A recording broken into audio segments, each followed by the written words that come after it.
Igisirikare cy'Urundi cyahakanye ko nta musirikare wacyo uri Minembwe nyamara kimaze igihe kinini gishinjwa gukora jenoside muri ibice bya Minembwe cyica abaturage b'abanyamurenge.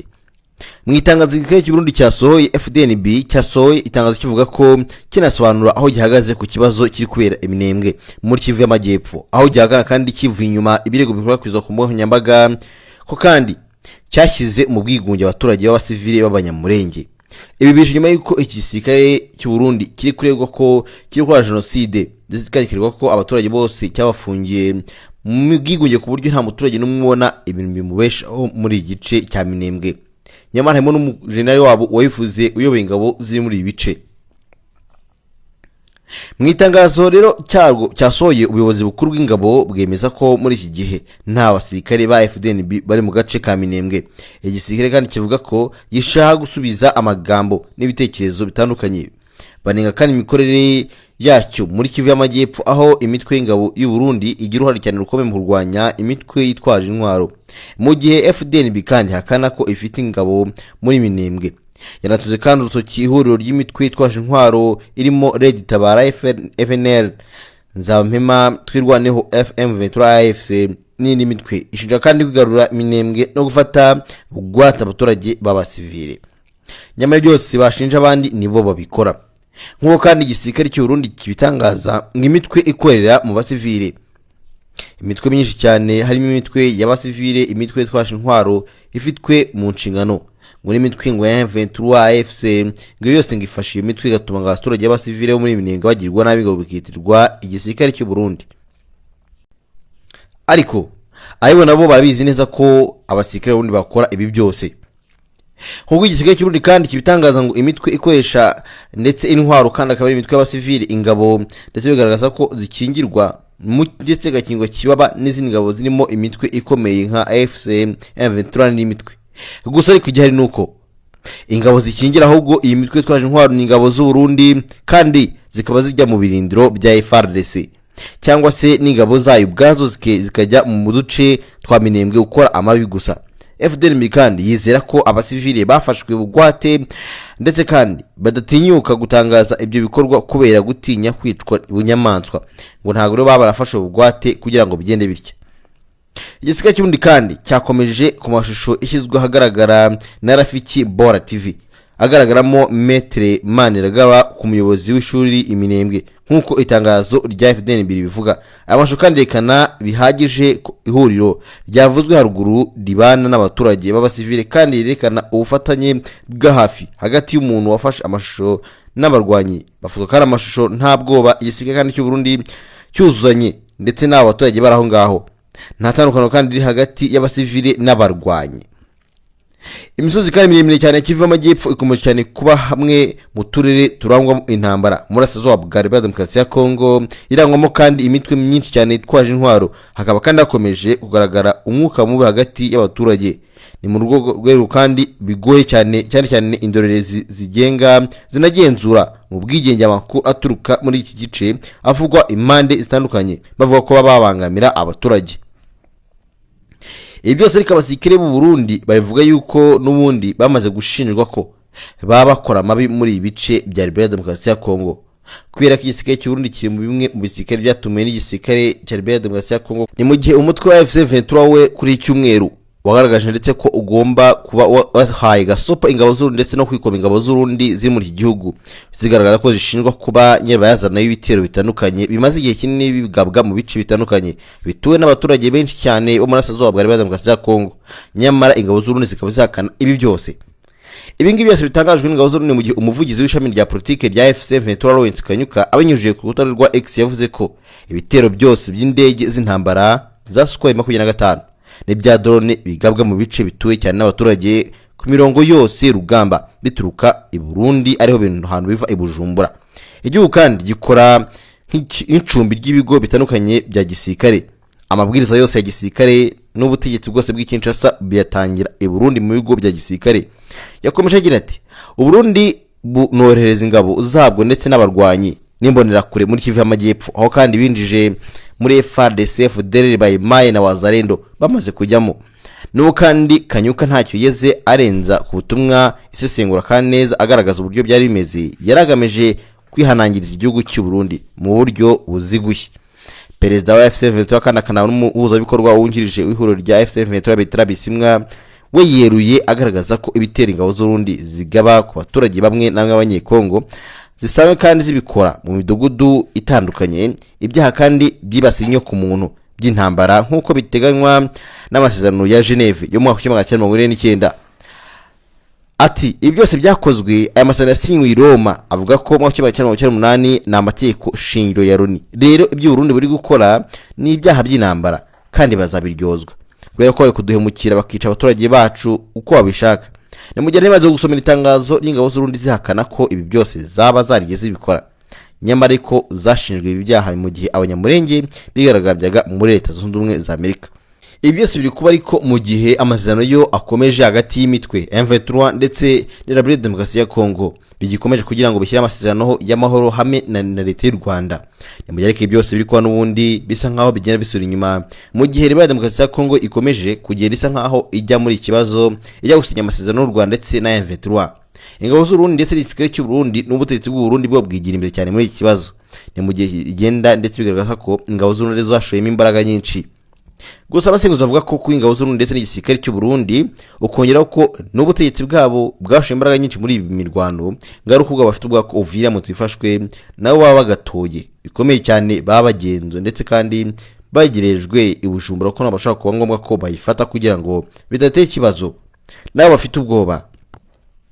Ni mu gihe rero ba Perezida Paul Kagame na mugenzi we Felix Antoine Tshisekedi wa Repubulika Demokarasi ya Kongo byitezwe ko bazahura na Donald Trump wa Leta Zunze Ubumwe za Amerika ku itariki 4 Ukuboza 2025 mu nama kandi izasiga bashyize umukono ku masezerano y'amahoro. Amakuru kandi kuri avuga ko Washington ikomeje kandi kotsa igitutu Kigali na Kinshasa mu rwego kandi rwo gushyira iherezo ku mwuka mubi umaze igihe hagati y'ibihugu byombi, ndetse kandi intambara ya Kinshasa imaze imyaka 4 iri hagati ya Kinshasa na FC23.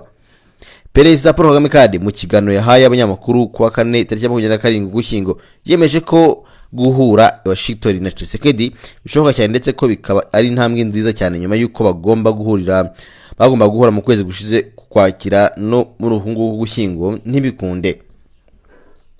Yagize ati icyo twahuriraho Washington byashoboka cyane ko bishobora kuba ari byiza tukagana kandi tukemeranya cyangwa se tukagira ibyo dusinya. Ni intambwe nziza cyane, ni intambwe kandi nziza mu myaka yose yabanje. Ntihabayeho kandi ikintu nk'icyo twabonye kandi abantu basura u Rwanda na Kongo bakihutira kandi muri Loni mu kanama gashinzwe umutekano bagatanga amatangazo bagatora imyanzuro, nyamara u Rwanda na Kongo bitabizemo hari. Yakomeje kandi agira ati niyo mpamvu kandi mu myaka imbere twatakaje igihe kinini cyane nta kintu gifatika tugeraho gahunda zombi kandi imwe kandi ya Washington n'indi ya Doha, ariko navuga ko ya Washington iyi ni intambwe nziza kandi iri mu cyerekezo cyiza twaba tugeze mu bihe by'ingenzi. Mu Doha kandi bishoboka kandi bigaragara ko hari ikizere cy'uko turi hafi kubona amahoro arambye, n'icyo kandi twakomeza kwizera no guharanira ko bishobora kugenda neza. Perezida Kagame kandi yavuze ko ubutegetsi bwa Donald Trump bwakoze neza kubera ko izindi gahunda z'amahoro zabanje zitigeze zitanga umusaruro nk'uwo ibiganiro by'amahoro bya Washington biri kugeraho. Kagame kandi cyakora yavuze ko nubwo Amerika iri gutanga umusanzu ukomeye cyane mu gushakira u Rwanda na Kongo amahoro, hagikeneye kandi ubushake bw'ibihugu byombi n'ibihugu byo mu karere k'ibiyaga bigari nk'uko kubura ukwabwo mu biganiro bya Nairobi na Rwanda aribyo byatumye bidatanga umusaruro uhamye. Abangaba ariko bamaze kuhana gahunda yo kuzahura mu gihe bigisa nkaho bikiguranye hagati ya bombi. Guhura ubwabyo bikuguranye cyane, nyamara bikigaragaza ko ari ikibazo gikomeye. Ariko menshi navuga ko uyu munsi wa none ibikomeje kwera muri Kongo byo biracyari ikibazo gikomeye.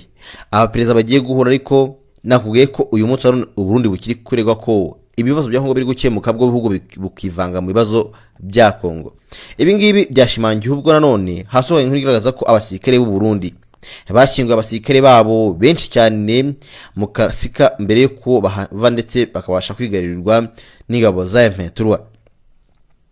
Umutwe FC23 kandi wigambye kuba rero warafashe ingabo z'Urundi ukazikubita hababaza ubwo impande zombi kandi zarwanaga mu gace kasika muri iki cyumweru.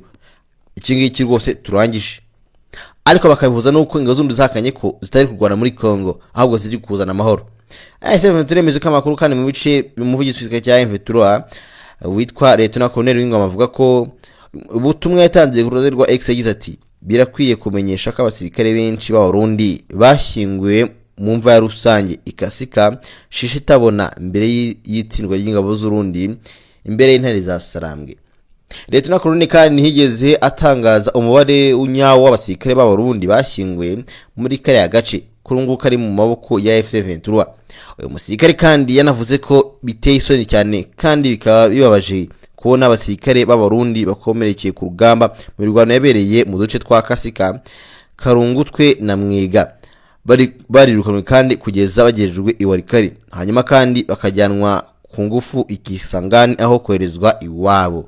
Byari biteye isoni. Yashimanye ko ingabo z'Urundi zikomeje cyane kugwa mu ntambara yo muri Kongo kubera inyungu z'umuntu umwe gusa, ariwe Perezida Ndayishimiye Evariste. Benshi byarabaje cyane. Ariko FC23 yigaruriye ahagace ka Kasika gaherereye muri teritwari ya Mwega muri Kivu y'Amajyepfo nyuma yo kwikuramo ingabo z'Urundi ndetse no kwizirasa bikomeye cyane.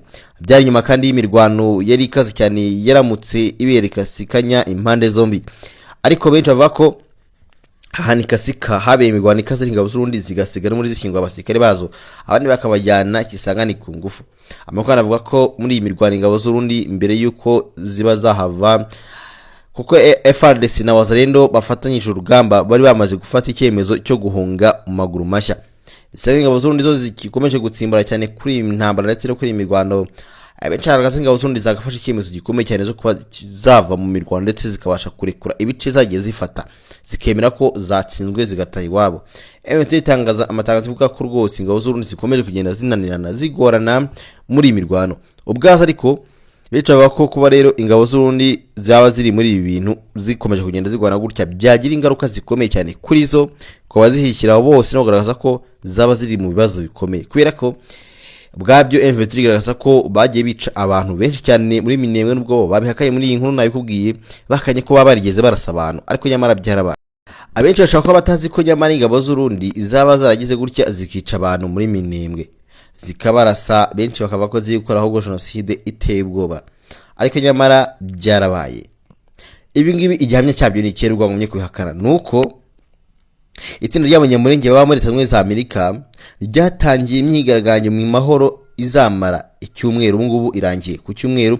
Hashize kandi ikindi abatuye mu misozi miremire ya Minembwe n'ahandi nk'Itombwe, Fizi na Uvira bagaragaza ko ingabo z'Urundi zafashe zo kubuza imiti n'ibindi byibanze kujya muri aho gace ari ibyaha by'intambara ndetse kandi byakwitwa genocide. Abanyamurenge kandi bari muri Amerika bavuga ko agace bakomokamo ka Minembwe ingabo z'Urundi na FARDC ziri gukoresha kwicisha abaturage inzara nk'intwaro y'urugamba. Bakomeza kandi bavuga ko abanyamurenge babujijwe kujya mu isoko guhinga imirima yabo cyangwa se kwisarura. Kuri uyu minsi ibiri yose yashize bari mu myigaragambyo, ukongera ko icyumweru cyose cyashize bari mu myigaragambyo muri imijyi nka Phoenix muri Leta Zunze Ubumwe za Amerika na Arizona. Niho kandi umuryango w'amahoro Peace Association MPA uyobowe na Douglas Kabunda watangirije ibikorwa byayo bizamara igihe kinini icyumweru ndetse bakazakomeza kugira ngo berekane Leta zo muri Amerika ko ibikorwa biri kubera mu Minembwe biteye ubwoba.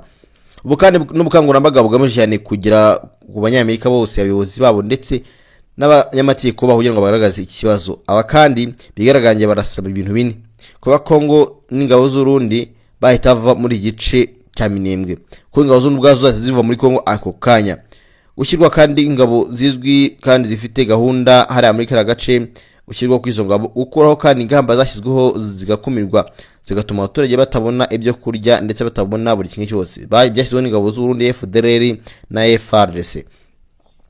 Ikindi kandi ngo bavuga ko kubaho bahakurwa iperereza mpuzamahanga ku byaha by'intambara bivugwa no gufatira ibihano abantu babizemo hari. Ibi kandi byatangajwe n'umutwe FETUR uvuga ko bagomba kuzakorerwa isuzuma kuko ingabo z'Urundi zaba zarakoze ibyaha by'urugamba cyangwa se ibyaha by'intambara bikomeye cyane.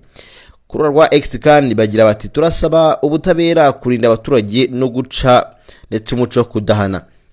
Bavuga ko ingabo z'Urundi zirasa mu baturage zikoresheje indege za drone ndetse bikavuga ko umuvugizi w'ingabo z'Urundi General Kaspari Baratuza aherutse kandi kwemeza ko Burundi bwafunze inzira muri Minembwe. Nibyo navuye ko uyu mugabo yarabyemeje ariko mu gihe General w'Uburundi we umuvugizi wabo yabihakanye akavuga ko rwose ingabo z'Urundi nta hantu zigeze zifunga Minembwe kandi nyamara ubwabyo umugabo uziyoboye yarabyivugiye. aha muri Kivu y'Amajyepfo kandi hakomeje intambara ikomeye cyane, leta ndetse n'ingabo z'undi bafatanyije bakajya kurwanya M23, ariko bakayirwanya n'ubundi bica byinshi, bakangiza byinshi, bakabangamira abaturage ubwabyo, bagatuma abaturage batagira ikintu kimwe bageraho, badutumukiye abaturage bagira ikintu kimwe babona cyaba cyabafasha mu kurwanya inzara n'ibibazo biri kwera muri ibice byo mu Burasirazuba bwa Kongo. Abenshi rero barasaba ubutabera kugira ngo bahabwe ubutabera, ariko byose bikorwe birukana ingabo z'undi zikora ubwicanyi. Ni mu gihe Leta Colonel w'Ingoma wagira ati ni gute ingabo zipfira umuntu umwe gusa, ingabo ziri gupfa abandi bari kwicwa nabi, bose bagapfira umuntu umwe gusa ari we Evariste Ndayishimiye, ngo ntibyakabika ingabo z'igihugu nk'icyo ngicyo zakabaye zipfa gutya, kubera ko abenshi rwose bari kuhaga, kandi nawe atangwa avuga ko abenshi bari kuhagwa biteye ubwoba bwabyo, ni ibintu bidasanzwe kubibona kubera ko bari gupfa ku bwinshi. Ngaye nguko rero komeza kugira byiza rero, Imana ikurinde.